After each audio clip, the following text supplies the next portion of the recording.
everyone. Welcome to My Lawyer Next Door. My name is Darcina, and today we have the infamous Vidhu Ramachandran, the managing partner of Ramachandran Law Professional Corporation, here with us. Hi, Vidhu. Hi, Darcina. What's happening? Well, today I think a lot of viewers today want to know about corporate law. Corporate law. Where do you want to start? Let's start about what are different types of corporations? All right. In Canada, there's really three main different types of corporations, and then they kind of have some of them have sub-branches. So for example, if you're a small business, simple, low cost, low risk, you might want to do with sole proprietorship. That just means it's like a company that is owned and operated like normal, but the actual owner is the person, is not a separate corporation. And so the drawback on that is, while it's low cost and easy to run, it also means that you're personally liable if something negative goes wrong. You're personally liable for it. And secondly, any income you earn and profits will be taxed at your personal tax rate, so which is going to be usually much higher than a corporation's tax rate. Then we have partnerships. Partnerships are not as common as corporations or as sole proprietorships, but these are basically two people working together in a general sense as partners. But both partners remain personally liable. So think of it as a sole proprietorship where two sole proprietorships get together and do it together for one purpose. And that's the main one. There are sub partnerships like general partners and limited partners. And there's things like limited liability partnerships, but those get into specialized areas. The third and the most common type of partnership that we deal with, not partnership, but business structure we deal with is actually corporations. And this is when you think about companies being incorporated. This all comes from this corporation. So a corporation is technically, under the law, considered a separate person. So they have a separate legal identity. So that's if something happens and the business does something wrong, then if someone sues the business, they're actually suing the corporation. So as a business owner, I have a layer of protection that's protecting my personal assets from that, and that is the corporate shield.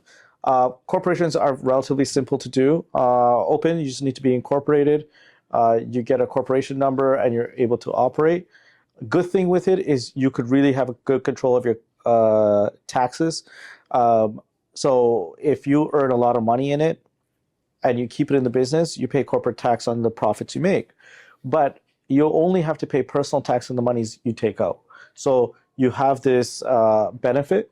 But if you are also the same person who's just taking everything into a corporation, taking everything back out, then you're paying tax twice, and then it may not be worth it. And I know with corporations, there's two different ways you can incorporate in Canada. What are the two different corporations? You could do both the federal level. So you could be a Canadian corporation who's licensed to operate in all over Canada.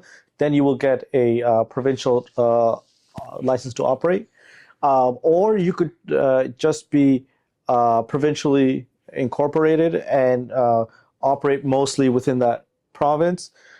Just because you're provincially incorporated doesn't mean you can't do business elsewhere, but you're basically primarily doing business in that space, in that province, or for services rendered in that province. But almost 90% of businesses could be provincial, and it's cheaper to operate, less compliance. However, if you're working across interprovincial lines or certain federal industries, then you may have to go to a federal corporation. Or if you want to have branches in different provinces, then a federal corporation works better. What's the importance of incorporating? By incorporating, you create this separate legal identity. So it's a legal shield. You're able to now build this incorporation. Think of an incorporation as a baby. You're allowed to build this up the way you want it. It could have its own identity, its own bank accounts, its own savings, and it's kind of separate from you. But as like a parent, you kind of control your child. So you're able to do that. And then you also have the tax benefits. You could hold the monies in the corporation, pay corporate tax, but only roll out the monies that you need on a personal level. Or the corporation could lend money to others, including the shareholders. The corporations have a lot more leeway. And as a business owner, if you're doing business for usually around $80,000 to $100,000 of revenue a year, you might want to talk to your CPA about going to corporate structure.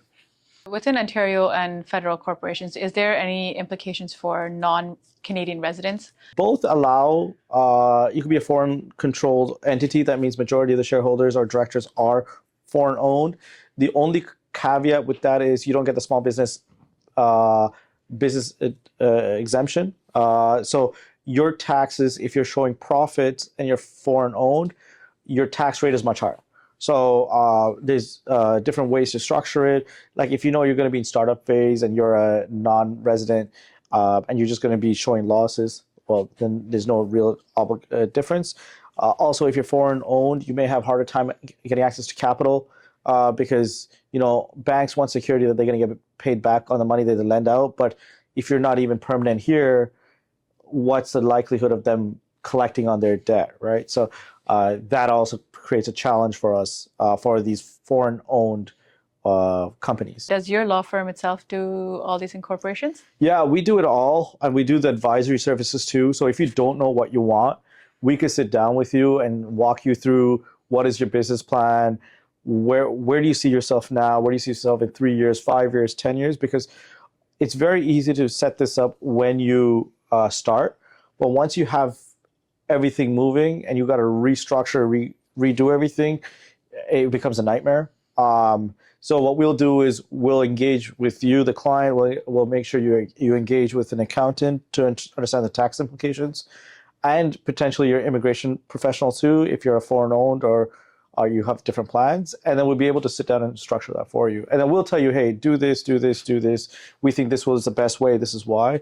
So if you have any doubts, reach out to our team and we'll be more than happy to help you out. What are the legal steps to incorporate or register a corporation in Ontario? So what we advise is first do a name check. So to make sure the business name that you want is actually available. Sorry to cut you off there. Is there additional fees for that? Yeah, so there is a program called Nuance. It's run by the government. It's a database of what the names are. And people who have temporarily reserved certain names that they want to register in the last 45 days. So what we do is we do a Nuance name search to see if your name's available. Then depending on the type of corporation you are, or if you have any restrictions, then we deal with the restrictions. For example, take a law firm, for example. We're governed by the Law Society. So we actually, once we get a name search, we actually have to submit it to the Law Society and say, hey, this is my proposed name. Do you approve of it? And then once they approve it is when we could do the next part, which is registration. A lot of businesses don't have that risk. So as long as the name is not used or hasn't been trademarked, we're allowed to go incorporate. And once we incorporate, the baby's born, the corporation's born. But once it's born, a lot of people just take that and go away with it, and that's really poor practice. What we advise clients to do is make sure you have bylaws in place, you have a share structure in place if there's multiple owners involved. You also understand who is going to be the directors. If you have multiple people, who's wearing what hat. And that's key for incorporation. And this is when we advise our clients that you should have minute books. A minute book is basically the lifeline of your company from start to finish, from incorporation to dissolution or the sale of the business. And this tracks all the progress that your company has made. So we always tell our clients, invest in a minute book. A lot of clients don't listen, but best practice, incorporate, have a minute book. And that would be good for even opening bank accounts and stuff, right? Yeah, so even if you open bank accounts, the bank will give you all these forms to fill out and sign. And actually, if you read them, no one reads them. It's actually director resolutions and shareholder resolutions on the bank's letterhead. And that should be part of the minute book to show that, hey, these are where the accounts of the business are being held and who the signing officers are.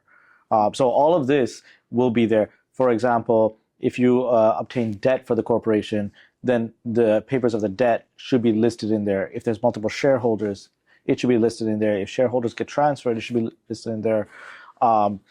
If there's minutes from a board meeting, should be in there.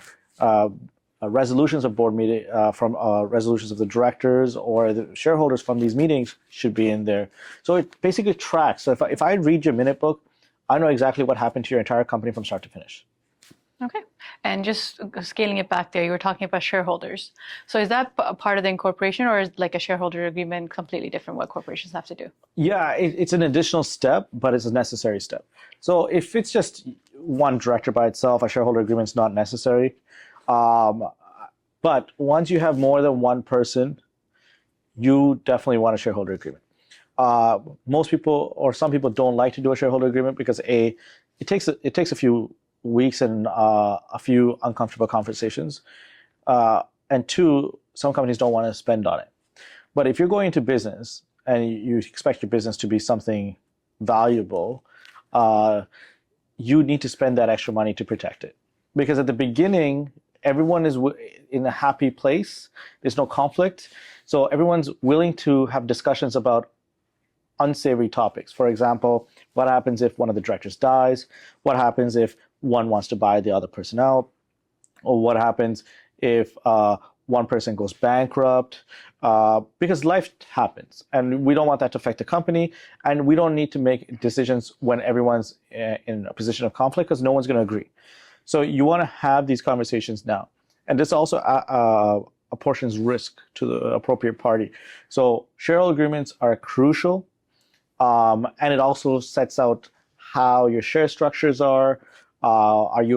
Is it owned by a holding company? If it's not, I believe shareholder agreements are crucial for any business with more than one person in it. From your personal experience for practicing corporate law all this time, would you say that a lot of corporations make the mistake of not getting a shareholders agreement, and then they come back to you in a couple of years and say, hey, there's a problem? Yeah. And then the first question we ask is, do you have a shareholder agreement? And because if you do, most of your problems have a pathway to resolution set out in there. It's fixed. Both parties have signed it. Just follow it, right? And you know what? It may come out with one person may feel that they get the shorter end of the stick with it, but you're following a fair process that both of you agreed upon. When you don't, you've already in conflict. Then there are base set of rules that the government has, put into place to cover some of these things. But you're going to have to go through a court process. You're going to have to go through unsavory litigation. And for something you could have done for a few $1,000s, now you might be spending $20,000, $30,000, $40,000, $50,000 trying to argue on one or 2 points, and then no one wins. The problems get dragged out, and it creates animosity between the partners. And at the end of the day, no one wins. Do you have any actual real life example or scenario? Yeah, so we've had restaurant owners say that, hey, when I entered into this agreement, this is my understanding of what everyone's roles are. So, and of course, a lot of things were oral. And since they didn't have a shareholder agreement, we're like, unfortunately, we have to go back to the default, and these are the default rules, and there's conflict. People shareholders get ganged up on by like a group of the directors or shareholders together. If there's a larger group of it, you'll have issues with buyouts. For example, let's say me and you are a partner in this, or shareholders of a corporation, and both of us work in the corporation. Both of us working in the corporation because we provide value. And for example, if something happens to me, my family members may not want to take on that responsibility of what I was doing. And then so now you're doing 100% of the work, but potentially 50% of the profits are going to this family who's not putting in the work, and that creates all these problems that people don't think about, right? So, but then if you have a shareholder agreement, this is all spelled out. Another big problem is some partners or some shareholders get into the business not with money or equal money, but with sweat equity. They're going to work their way up and buy an equity. But what happens if they stop working? Then you'll have this partner who's technically a deadbeat. They're not doing the work they're supposed to do. The company might not now have to hire that position to fill it, and they still have to pay. So it becomes very toxic.